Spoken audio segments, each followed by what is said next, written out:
এখন বাজে ওই ভোর 5:45 মতো। আমি ঘুম থেকে উঠে গেছি, জানলায় বসে আমি একটু বাইরেটা দেখছিলাম। কি অপরূপ দেখতে লাগছিল, ঠান্ডা স্নিগ্ধ পরিবেশ। কিন্তু তাড়াহুড়ো করে রান্নায় আসতে হলো, এসে সেই পড়লাম মহা বিপদে।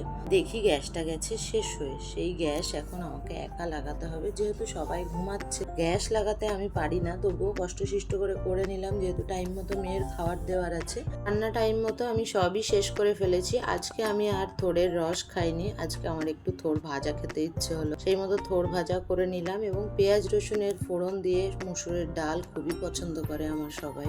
সবার জন্য বড় মাছ করলেও আমি কিন্তু আমার জন্য দুটো বাটা মাছ সর্ষে বাটা দিয়ে ঝাল করেছি। মেয়েকে টিফিন গুছিয়ে দিলাম, মেয়ে বেরিয়ে গেল। ও বেরিয়ে যাওয়ার পরেই আমি শুয়ে পড়েছি। আমার প্রচন্ড শরীর খারাপ করছিল, কি জানি সারাটা জীবন হয়তো আমার এভাবেই থাকতে হবে। শরীর সুস্থ হচ্ছে না, এত ডাক্তার ট্রিটমেন্ট করাচ্ছি। অফিসে লাঞ্চ ব্রেকে আমি আপনাদের সাথে কথা বলছি। দেখুন আমি খেতে বসে গেছি। খাওয়া সেরে বাইরে বেরিয়ে দেখি দুটো পায়রা বসে আছে।